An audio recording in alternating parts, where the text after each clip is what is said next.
This is Gridiron Graduates.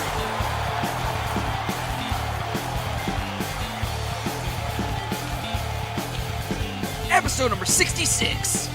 Get your kicks. Recorded March 23rd, 2017.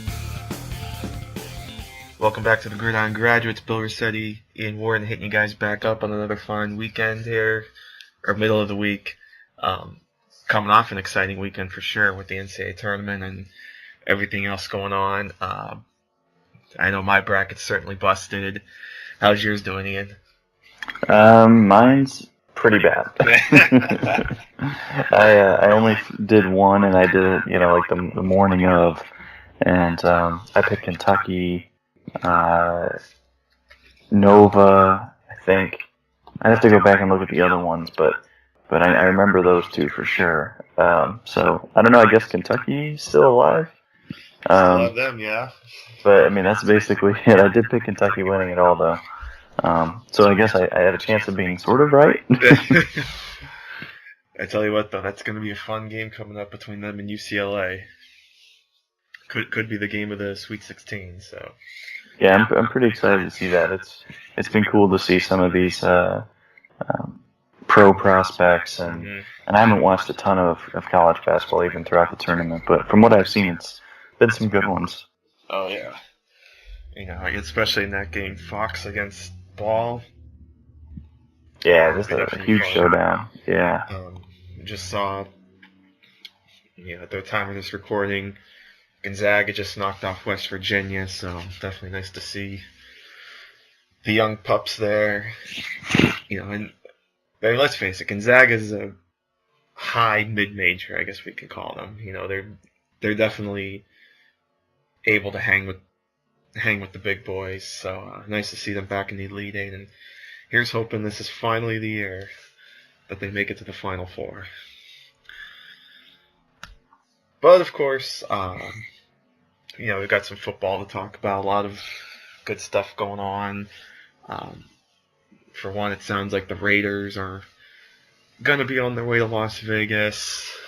Talks of votes likely going to happen next week, and it's looking pretty likely that they will approve the move. So I guess get ready to see the Las Vegas Raiders very soon. So that'll be fun to see within the next couple of years. I also like that they're looking to eliminate the whole commercial kickoff, nonsense from these games, because that was always a silly point. Like, hey, let's go to commercial after a touchdown, and then okay, here's the kickoff. We'll go to a commercial again just to drag it out. So it's nice that they're finally getting rid of that. Anything else caught your eye over the last week besides that? No, not particularly on that note. But no, I did find that interesting as well. Glad that you mentioned that one. I had something I wanted to say extra about it, and then I kind of lost it. But no, I'm glad that you mentioned that. But yeah, so let's kind of jump into it. We're going to start jumping into some draft stuff here. Free agency certainly dwindling down a bit. I think a lot of the first wave certainly has gone by, and it feels like the second wave has kind of crossed by too. We're kind of into I don't want to say the bottom of the barrel, but we're definitely, the barrel is starting to empty a little bit. Yeah. So now it's really all about the draft. Pro days are in full swing, and we'll kind of get into that. I think something we'll talk about here. We definitely got to mention some of these injuries that have occurred at some of these pro days, namely Sidney Jones of Washington tearing his Achilles. So we're not sure how long his recovery is going to be, but it sounds like he's going to try to play in 2017. And then we just hear the news of Fabian Moreau, the cornerback of UCLA. He's going for surgery. Don't know how much it's going to affect him, but it's, it does. And I saw an article the one day, actually I think it was last week, It was Matt Miller's scouting notebook, and he kind of shared his thoughts a little bit on should top prospects skip their pro day. And, it was an interesting take, because I remember him writing something about, how much can you really improve your stock after, running the 40 again or doing all these drills again after you just did it at the combine. So it was an interesting take, and obviously these injuries are certainly going to raise some eyebrows as well. But what's your take on all this? The injuries and what can we take from these pro days? Yeah, it's kind of interesting. Like, I feel like we only hear these arguments when something really bad happens. But I do think that there's merit to them. I do think that if you've competed for 2 years on the field and you go to the combine, you do at least decently, so you don't bomb it. And if you did bomb it, it's not because of poor training or just poor performance. It was just that you just aren't a great performer in that stage. You just aren't a great athlete. You're not capable of doing significantly better. Outside of that scenario, where the scenario is, if that's a scenario and you go and you just bombed it because you weren't good, because you're not a good athlete, you just don't have much higher potential, then I don't really see, or if you did the maximum of your abilities, then I don't really see why you would do a pro day. The benefit of a pro day to me is if you've got limited tape on a guy, which maybe is because he just started late in his career, or maybe it's because injury struck and it just limited the opportunities you could compete, and then you go to the combine and either you can't compete or you just don't live up to what you're capable of, and you didn't really do decently enough if you didn't answer those questions. So, even like a guy like, maybe say, like Dalvin Cook, he proved what he needed to on the field, but he had a really bad combine. So he would probably want to participate in his pro day, just in case, if he feels like he can significantly improve some of his numbers. And I think that he could. I think that that's very possible that he does that. But, a guy like Fabian Moreau, it's unfortunate what happened to him, but I think he made a decent decision. Like, I think it could go either way with him because he had a couple injuries throughout his collegiate career, and he didn't have, he had the experience and he had a good combine, so he could have made that decision either way. Maybe he just wanted to prove, hey, this is what I can do in the position drills or something. So I think he could have made that decision either direction. I probably would have leaned toward no. You look at the Washington cornerback, Sidney Jones, another guy with a major injury, tore his Achilles.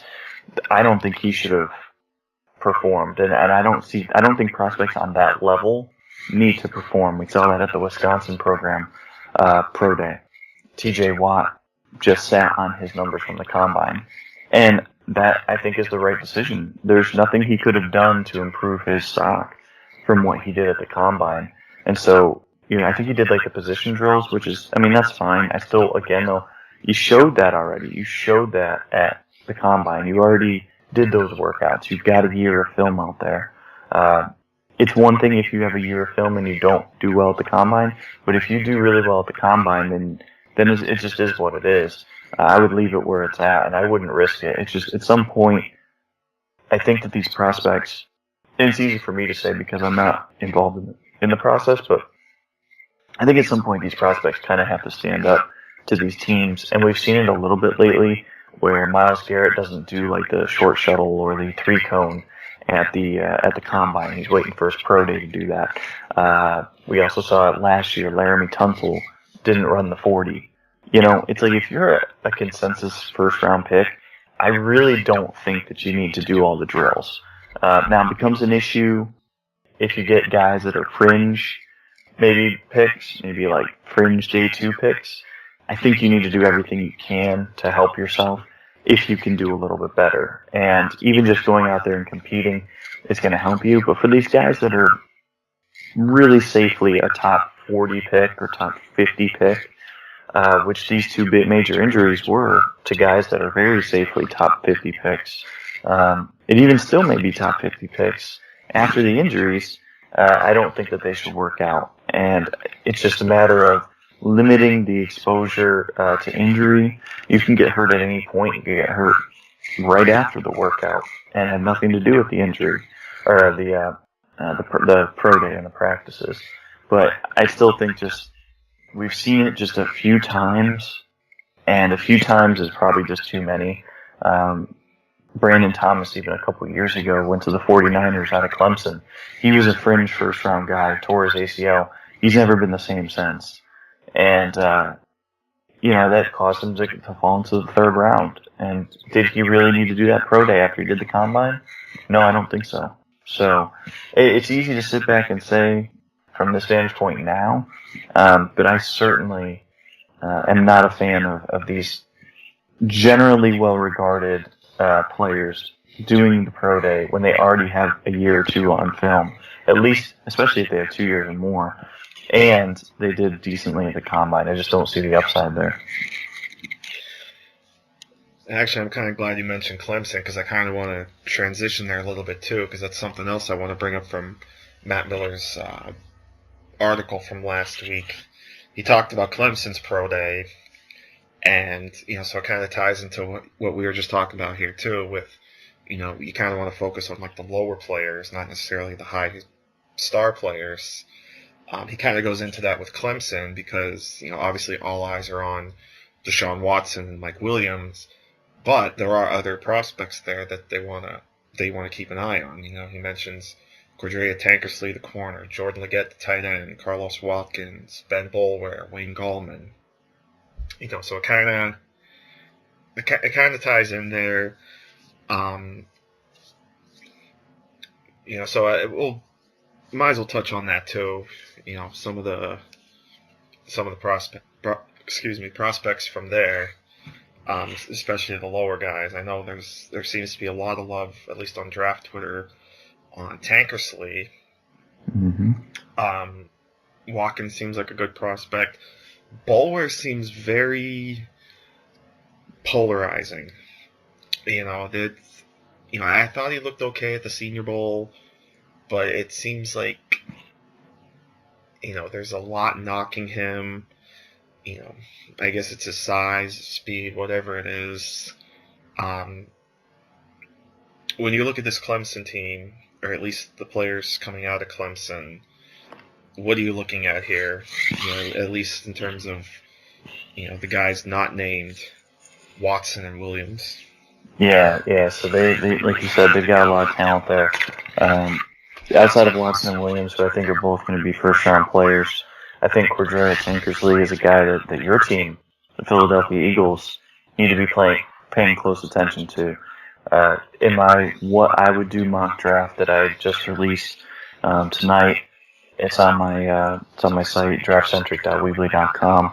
You guys can download that for free, take a look for free.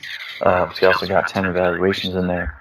I slotted them, Tankersley, in the first round, and then I came back in the second round, and I actually gave the Eagles another cornerback in the second round, just because I think that it's that much of a dire need. Mm-hmm. And I could see that. Yep. It's just one of those things where it worked out well. And I'm not saying that to force that pick at all. I'm not the type to say to force the pick, but it just worked out that my board had worked out that way. Where I believe it was Quincy Wilson in the second round. Nice. So I really like that potential fit. But Tankersley's a guy. He's big. He's long. He's better than Mackenzie Alexander was last year, and that was something that a lot of people were even saying last year was that they like the size better. He's got enough speed to really fit both zone and man. I think he's a little bit better being physical at the line of scrimmage, but he's just a good player overall. Like, he doesn't have a ton of weaknesses. I don't know if he has like a superstar trait. Like, I don't know if he's going to be a guy who becomes a Pro Bowl, like a high-end Pro Bowler. But I think he's a guy who, at his pro day, quite honestly, I'm not sure that he needs to show too much. There's going to be a lot of attention on these other guys as well. But I mean, looking at his draft performance at the combine, again, like I said, he measured pretty well. Just bringing him up now. He's got, what stood out to me the most is the size. The size checked out perfectly, 6'1", 199 pounds, so about 6'1", 200 pounds. He's got the length that teams want. A lot of teams want that 32-inch arm length. He's got 32 and a quarter arm length. 4'4", 40. That's obviously fantastic. That's exactly what teams are looking for there. So, I mean, he's not going to improve on that. Maybe you could argue he could improve his 3-cone of 7 seconds. You'd probably like to get that about to 6.85. That's like a really elite number, especially for someone his size, but it's okay. You know, he's going to be a vertical corner. He's not going to be a guy who maybe plays man up and down the line of scrimmage. It's just not really his strength. He's really, really good at covering the vertical routes and the stick routes, so like comebacks and curls. And everything in his profile, physical profile, points to that. His vertical jump was really the only thing that was bad. Less than 30 inches on his vertical. That's in the bottom 1 percentile of all cornerbacks in the last 15 years. So that's pretty bad, but it's not a huge indicator of anything either. So it's just one of those things where it's like, you know, maybe he was tired, maybe he just couldn't get the lift in his legs. But if he can't do better, there's no reason to work out. I think maybe just do positional drills, if anything. But I think he's probably cemented as, at worst, a late first to mid-second round player. So I don't know if he's going to really be able to help his stock at all, unless if he thinks he can run like a 4.3 40, which that doesn't really fit his game. That would be really surprising to me. Outside of him, you know, you mentioned Watkins. I think he's a late round guy. I don't think he's going to be able to gain much. He'll probably retest and everything, just because he's a guy that needs to go out there and compete and kind of show that ability to compete and maybe match or do better on his other numbers, but that's not really his game either.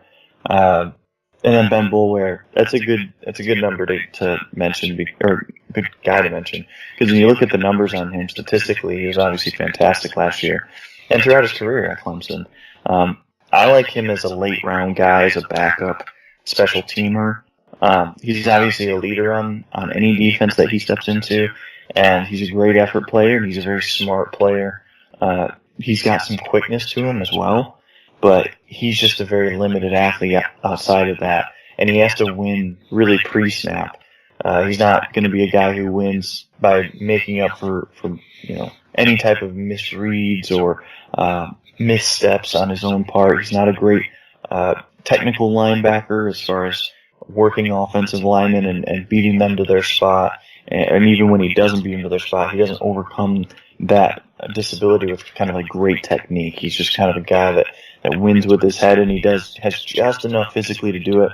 In the NFL, that gets exposed, and we've seen a lot of middle linebackers that happen to over the last few years. Even better athletes that's happened to. So I think he's definitely a late round guy. He should again work out, and I'm sure he will. He's just that type of character, and so I root for him, and I hope he becomes better than what I think he'll be. But I've got him as like a 6th, 7th rounder in this class. Let's kind of stick a little bit on the pro day subject, but kind of transition to the quarterbacks, because everyone certainly loves the the quarterback talk. North Carolina just had their pro day, so of course Mitchell Trubisky, Deshaun Kaiser of Notre Dame, and I know our buddy Joe Marino of Draft Dudes was actually at North Carolina's pro day. I don't know if you were able to hear anything as far as how some of these quarterbacks did, or if they were able to help their stock. For a guy like Trubisky, how much could he really help his stock? It's starting to sound more and more like he's going to be a high pick. Very well could be the first quarterback taken. Kaiser, it sounds like he did well, maybe solidifying his spot in the first round, though I don't think there was really much doubt he was going to fall out of the first. What's interesting, and we could discuss it a little more too, is that some of these quarterback teams or quarterback needy teams are kind of filling that void a little bit. I mean, you look at Chicago; they were a team that was pegged to potentially take a quarterback high.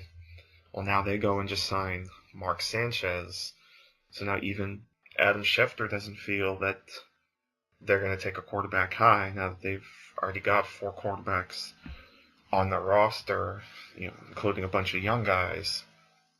But overall, what did you hear about how some of these quarterbacks did in their pro day and how it could affect their draft chances with only a month to go? It's as crazy as that is to say already. Yeah. So, I mean, I'm with you here on Kaiser from everything that I've gathered is that it was a really good showing. And I think teams in general are going to give him a benefit of the doubt, I think, for that situation that he dealt with at Notre Dame. I think some of it was his own issues. He's not a guy who is going to overcome his own physical issues, especially as a passer. We talked about Carson Wentz. I think he has some of the same issues that Carson Wentz dealt with last year and has to overcome. But Kaiser's also an excellent deep ball passer, and he's also very good at extending plays with his legs, even better than Wentz. Although Wentz did show, some definitely some promise in that area, especially the latter. I think he definitely has some upside there, and especially with Kaiser does as well. Extending plays in the pocket, continuing to keep your eyes downfield, and I think that's what you're going to build around. And if you can just improve the shorter and the timing stuff, that's going to be the key for him, and I think he can do it. And I think getting better teammates will help that too. A friend of the show, Jeff Risden, alluded to this on Twitter that the feedback he had gotten is that at least some teams are going to give him the benefit of the doubt on some of his issues because of his teammates. This is a guy that lost C.J. Prosise, Ronnie Stanley, Will Fuller, all to the NFL. And he even lost even more than that. But he lost, those 3, for 2 first-rounders and a third-rounder to the NFL, and they replace him with a bunch of freshmen and sophomores. And it shouldn't be surprising that the freshmen and sophomores struggled. We didn't see the separation. We didn't see the big playmaking that we saw from that prior year, even just from what we saw of Kaiser as a freshman. So I think I hope he solidified himself as a first rounder. It's hard to, be confident, and it's really hard to be confident that all 4 quarterbacks will go in the first round. I think that all 4 will. Just because there's so many teams looking, and there's teams looking long term as well. And I think that they'll want that 5th-year option on whoever the last quarterback is. And it makes sense, and I think all 4 are deserving of it too. I think that it just makes sense for me. Kaiser's my 2nd-rated quarterback. You can make an argument, though, that he could be the 1st-rated. You could probably make an argument that he'd be the 4th-rated, depending on for which team that you're looking at. But I really like him. I would bank on him and his upside. He does things that great quarterbacks do, and it's not often that you see bad quarterbacks flash what he flashes consistently. So I'm willing to bet on that. For as far as the Mitch Trubisky pro day, I heard good things on that as well. Joe Marino from the Draft Breakdown was there, and he had very positive things to say about Trubisky. Now, Trubisky's also his quarterback 1, so I'm sure, we're all prone to a little bit of some bias confirmation there. For me, he's my quarterback 4, and so for me, I've got some major concerns as far as his upside and his mechanical ability right now. I think he's a good player, don't get me wrong, and I would take him in the first round in the right situation. I think he even makes sense for a team like Chicago or Cleveland, or even the Jets. I think he makes sense for all 3 of those teams if they really wanted to take him that high. I've got him mocked to the Washington Redskins, actually, in the first round. That's where I would take him. I think it just makes a lot of sense for them, especially the Kirk Cousins situation. But, we heard good things from him, too, and I think he'll be a guy that he could see some massive gains as a young player, especially with only 1 year starting experience. He does have, I think, 2 years of, game experience, which it showed, and it showed as he got older at North Carolina.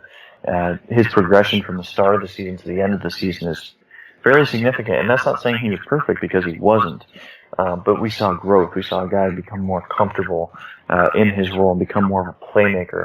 And so he's going to have a learning curve coming in the NFL, probably more than any of these other quarterbacks, but I still think that he can find the pendulum of success. Something I was just kind of thinking of, and I mean, I don't know how realistic this possibility is, but you talked about some of these quarterbacks that want the fifth-year option, and you've seen in the past a couple teams trade into the back end of the first round. You know, the first one that comes to mind is the Vikings with Teddy Bridgewater to get that fifth-year option. How realistic is it that, say, Cleveland takes Myles Garrett number 1 and then goes at a position other than quarterback at 12 and then trades back in to the back end of the first round, since they have the first pick of the second round, move up a couple spots to the back end of round 1, and then get their quarterback to get that fifth-year option? Is that a possibility, or is it more likely they're just going to sit there and see whatever falls to them at 12, or maybe trade up if they have to, if they want to get one of those quarterbacks? Yeah, that's a good question. I think that's going to be the question of the draft for me, day one, and it revolves around the Browns. I think it's more likely they take their quarterback just at 12. But it depends on who's on the board, and this is where you have to have a very good relationship with teams around the league. You've got to have good scouts who have talked to a lot of guys around the league to kind of get the temperature of the other quarterbacks that may fall to the end of the first round. Because if you're looking at this roster and you're saying, okay, they clearly need a quarterback, right? I mean, they have other needs. They have needs at safety, corner, maybe another edge rusher, but they're going to take an edge rusher number 1, so obviously that's not going to be a need. And then on offense, maybe a receiver. You can make the argument for a running back, but definitely quarterbacks. You're saying quarterback and safety are definitely the two biggest needs outside of pass rush, and you're going to get pass rusher at number 1. So at 12, the question is, okay, so who's on the board? Well, let's say if our intel team, if I talk to my scouts, I'm the GM, if I'm Sashi Brown, and I'm talking to my scouts, and we're like, okay, we love 2 safeties in this draft, in the first round. It's a deep safety draft, though. And maybe we can get Malik Hooker at 12, which I think is very unlikely.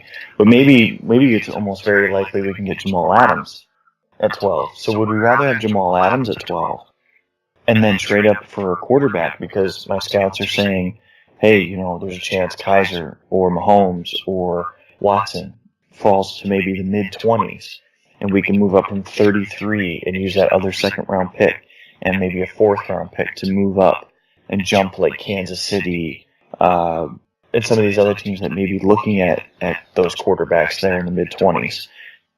Well, if my scouts have it on good word that they can do that, that's a more attractive option, because what would you rather have? Would you rather have the trio of Garrett, Jamal Adams, and let's just insert a quarterback name for discussion's sake, Deshaun Watson? Or would you rather have the quartet of picks that would be Garrett, insert quarterback at 12, let's say Patrick Mahomes or Deshaun Kaiser, and you keep 33 and you keep that other second round pick, then at 33 and I think it's 54 off the top of my head, say you keep those picks, well, which one's more attractive to us? And so that's what the discussion needs to be. I tend to lean more towards, hey, unless if we have it on really good authority that there's going to be one of these 4 quarterbacks in the mid-20s, and we feel great about our chances. And again, this needs to happen pre-draft. You've got to reach out to these teams pre-draft and say, hey, does 33, 54, and one of our picks in the 4th round interest you in a trade-up? Or even if it has to be that much. Maybe you trade less. Maybe you trade a second-round pick and a third-round pick or something like that. And if you can find a trade partner early in the 20s to do that deal, maybe, I think the Dolphins would actually be pretty interested in a deal like that. Or even like the Giants maybe would be interested in that. But if you can find one of those teams and leapfrog them and get that 5th-year option on that quarterback, that's probably the best bang for your buck. Because this team doesn't need 10 rookies. The Browns don't need 10 rookies. They need probably 6 rookies. And you need 4 of them, 3 or 4 of them to be early contributors. Well, you're going to get an early contributor for sure with Myles Garrett. You're probably going to get an early contributor with a quarterback. And then that leaves you with either 12 or 33. And then whatever your next pick is after that, if you trade, to go get 2 more. So out of the next 3 picks, you need to get 2 more. I think that's very doable. In this draft class, I think it's very doable. And it's not necessarily just need-based drafting. You're going to look for the value too, because the Browns aren't ready to win right away.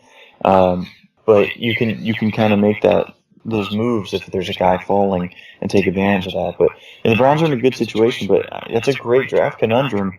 And I think you have a great argument for either direction that you want to go. Mm-hmm. Before we get into one of the prospects that you brought up, I just want to throw this question out too, because people have been talking about it. I've seen around, and it's an interesting debate, I think. All these quarterbacks that are getting snagged up. There's one quarterback in particular that's still sitting out on the market, and it's really fascinating to see why there hasn't been a lot of interest in him and why he hasn't signed yet, and that's Jay Cutler. Yeah. Because there was all these dot connectings. People have pegged him to the Jets. People have pegged him here, whatnot. Funnily enough, his former team, the Bears, just go and sign Mark Sanchez. So it's like, okay, so if Mike Glennon flops, here comes the Sanchez now as your quarterback. And I believe they also have David Fales and Connor Shaw on their depth chart. Yeah. But yeah, Jay Cutler is still out there sitting on the streets, and it's, like I said, it's really fascinating that his market just seems so quiet right now. No one's looking at him, especially the team like the Jets, who... There's been reports that maybe Christian Hackenberg might make some starts, which, I don't know. I mean, but this is also a Jets team that's in complete rebuild mode. I think, they really just need to build it from the ground up. So maybe it's not in their best interest right now to take Cutler. Even Colin Kaepernick's still sitting out there on the market, but I think, Cutler's a little more of the interesting subject. But, certainly Kaepernick is right there as well.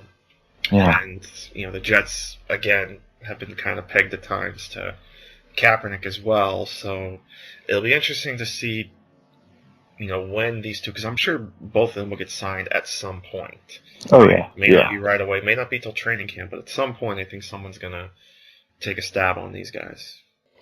Yeah, I agree with you. And I know that some people have said, well, these guys have been blackballed, and they're not getting any action because Kaepernick, because he knelt, and because Cutler for whatever reason. And I don't agree with that.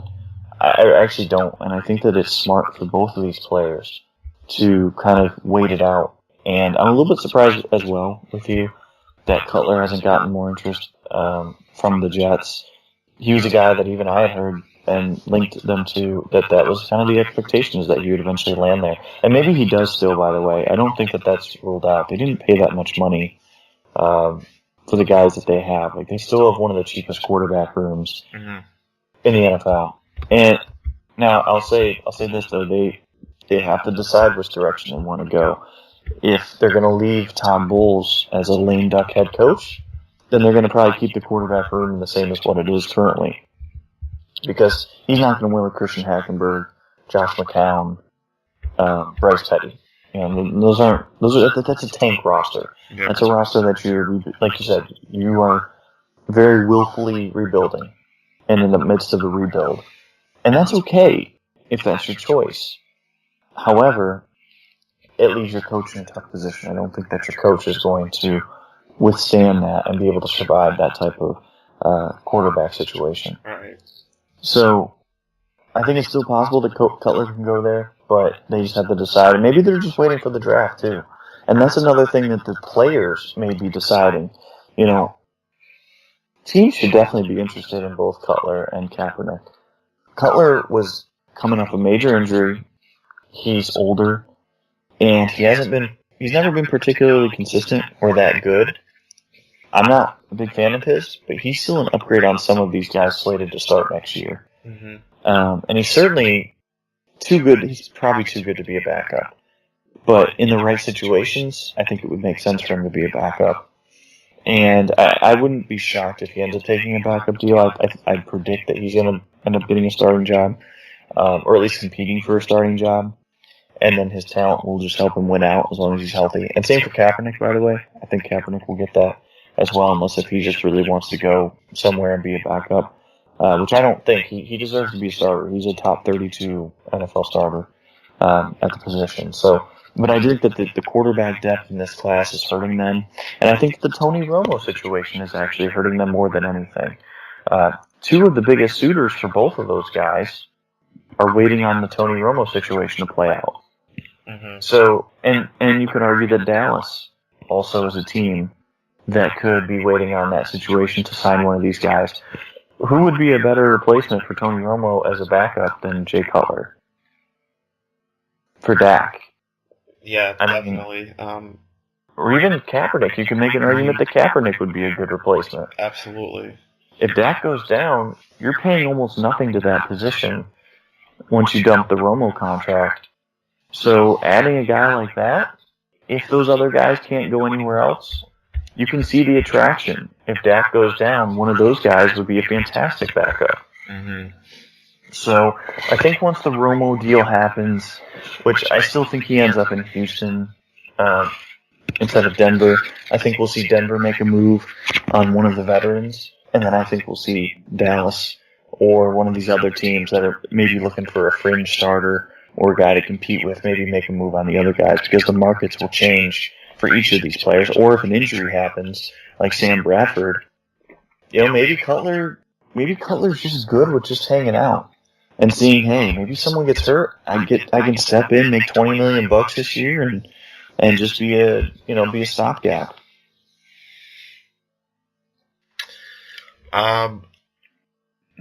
Let's move on here. I want to talk about.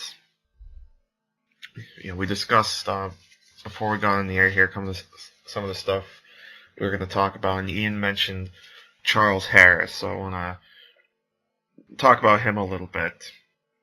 The edge rusher out of Missouri, who is getting some buzz as maybe a mid-first round pick. I'm checking out his draft profile from our buddy Chris Burke, friend of the show, 6'2", 256. He was all SEC second team with Myles Garrett and Carl Lawson.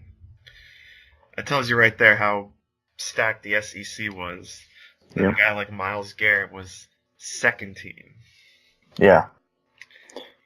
Yeah, he's my number 3 edge rusher in the conference as well. He's basically right there with Carl Lawson.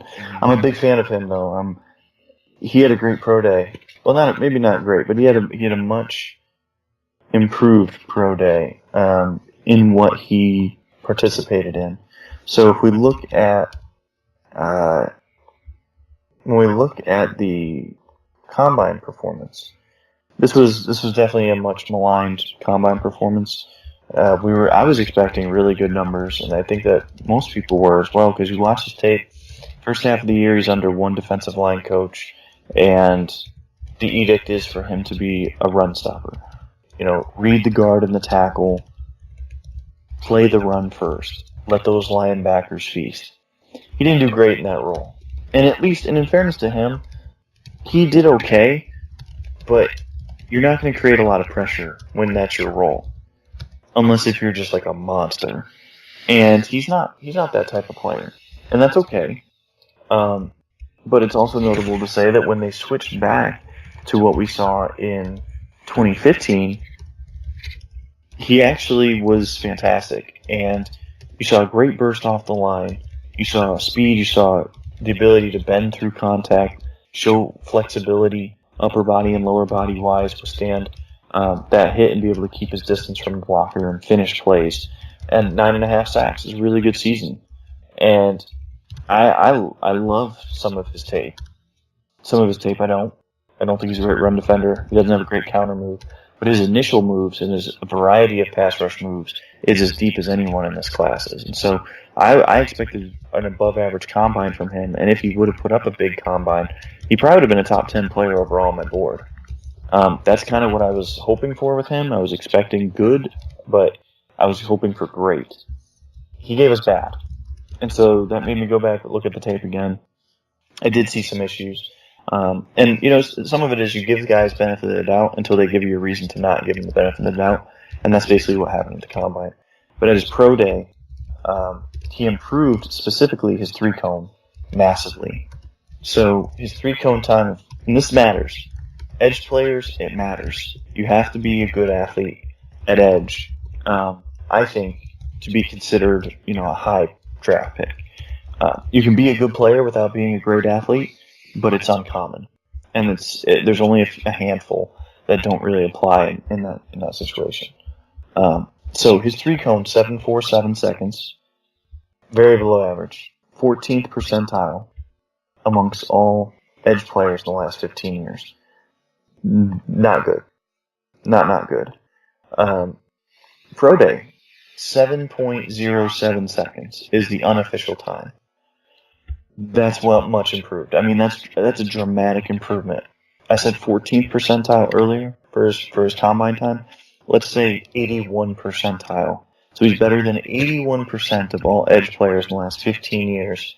And what does three-cone affect exactly? Well, you're talking about the burst off the line, and you're talking about the ability to change directions quickly and show some flexibility as well.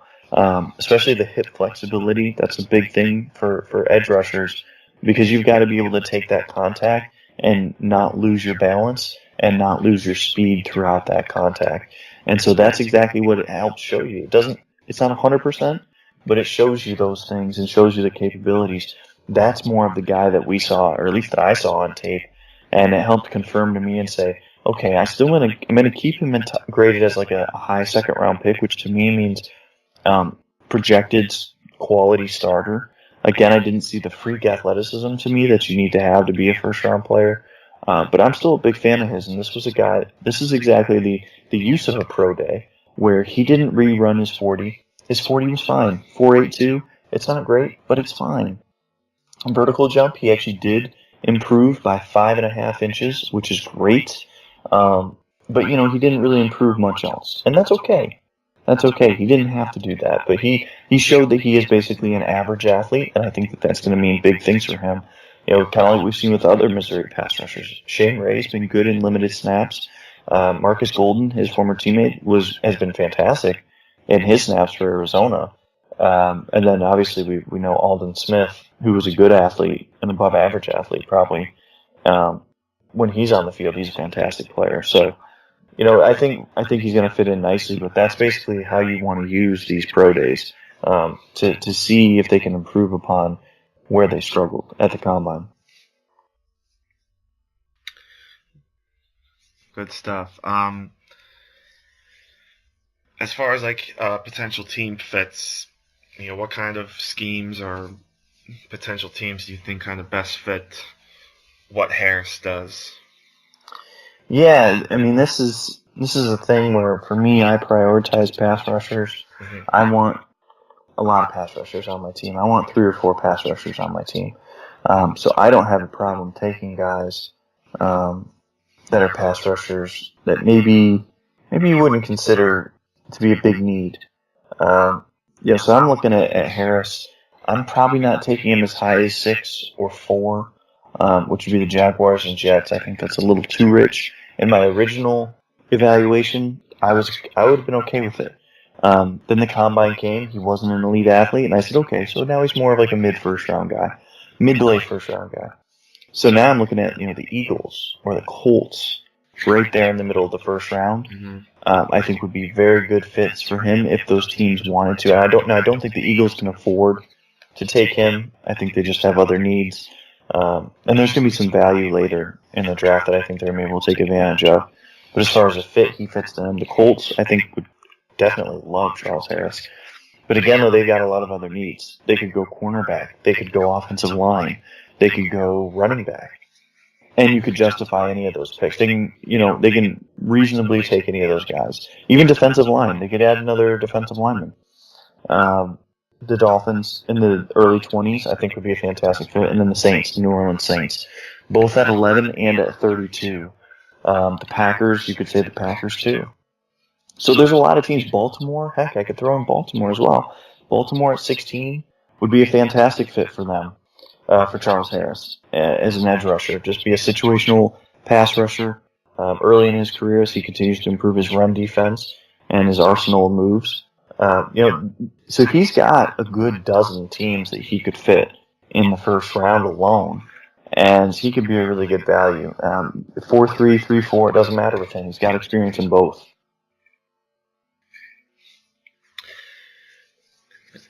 You brought up the Saints. I want to talk about them a little bit too, because there's certainly some interesting stories surrounding them.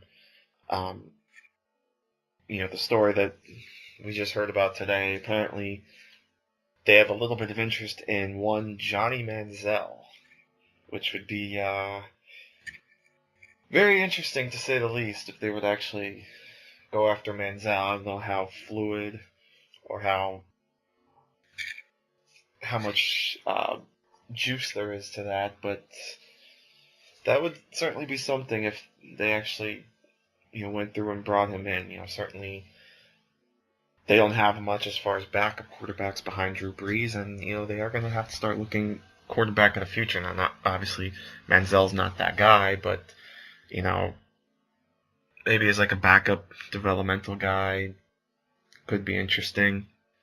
But the big story, of course, with the Saints is the continued rumors and talks between them and the Patriots regarding Malcolm Butler. Of course, they've already done the trade where Brandon Cooks went to the Patriots, but they couldn't do anything with Butler because Butler hasn't signed his restricted free agent tender yet. But once he does, then I believe the only thing the Saints can give up if they sign with the offer sheet is that 11th overall pick, unless they're able to come up with some kind of trade package to maybe get him for less. But this has been quite a fascinating story, a bit of a roller coaster. Talks have been up, talks have been down. Will Butler stay? Will he go? Obviously that first round tender made things very interesting, made things a little more difficult, but maybe something happens where they come up with a deal where the Saints are willing to just give back the Patriots' original first-round pick to get him, or they come up with a couple picks. I don't know, but it's really been pretty fascinating to kind of watch this story develop. And in the end, he might not go anywhere. Butler might end up staying in New England next season and walk in free agency next season. But it's really going to be interesting to see how this story plays out. Leading up to the draft, maybe even past the draft.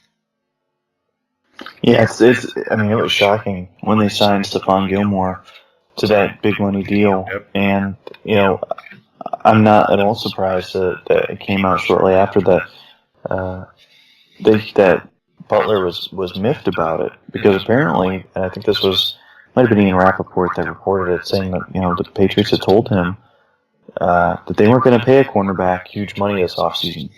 They weren't going to give anyone double-digit numbers, specifically him. And then they go out and do that for Gilmore. And that really sours a relationship. And Butler, I'm sure, wants to stay, but he also needs to do what's best for him, and that's getting paid. As a guy with 2 Super Bowl rings, he's not going to be necessarily prioritized. Not saying he's not going to care about winning, but it's time to get his payday. This is an undrafted free agent.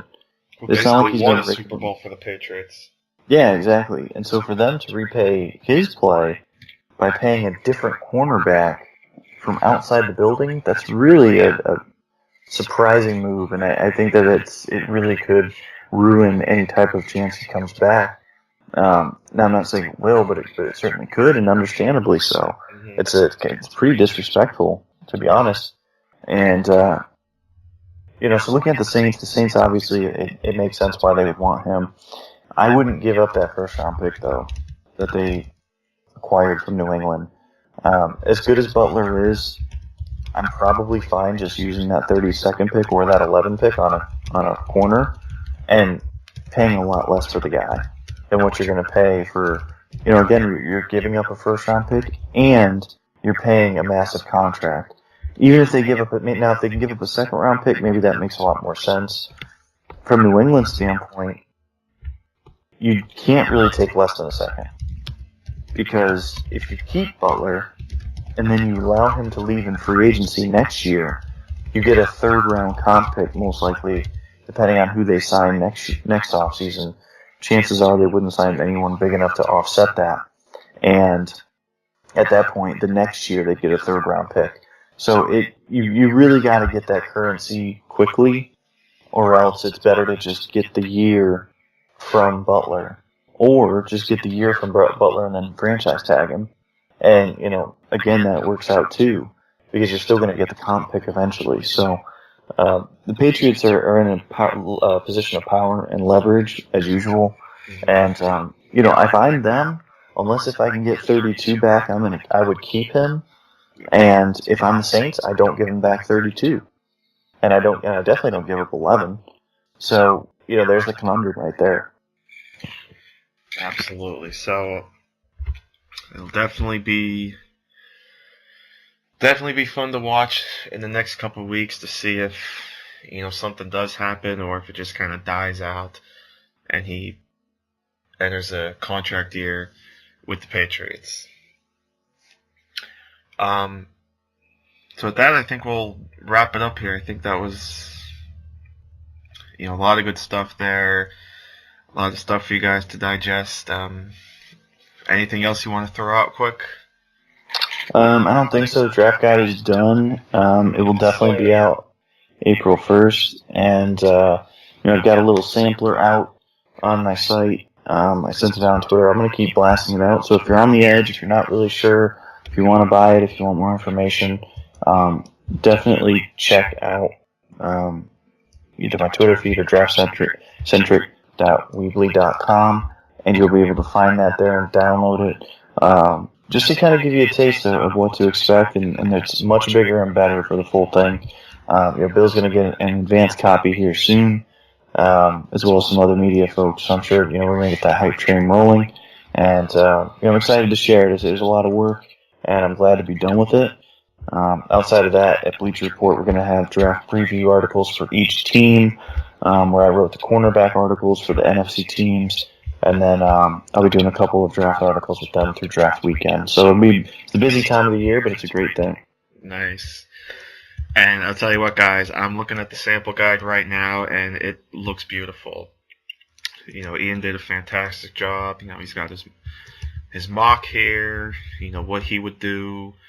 He's got his prospects. He gives his grades, his comparisons, his fits, just really anything you can think of. It just looks fantastic. It looks very fluid.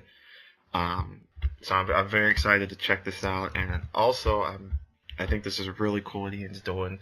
It's $7 for the guide, and Ian's going to give half of his profits to Cure PSP, who supports neurodegenerative disease research and treatment. So I think that's really fantastic in that sense as well, Ian. So best of luck to you. Like I said, really excited to see this draft guide come out, and hopefully all of you, consider checking it out.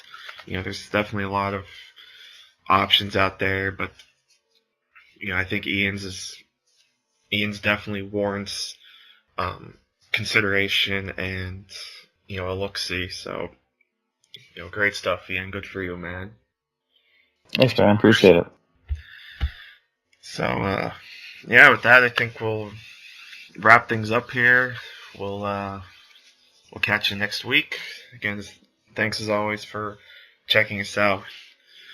I mentioned considering Ian's draft guide. We certainly appreciate you considering our podcast in general, when it's certainly one of many fantastic football pods out there. So thanks so much for listening, and thanks for checking us out. I hope you keep checking us out. So for Ian Wharton, I'm Bill Rossetti. Thanks for joining us. Enjoy the rest of the tournament. Enjoy some more of the NFL stuff and whatever else you enjoy out there. And until next time, we'll see you right here on GG. Take care, my friends.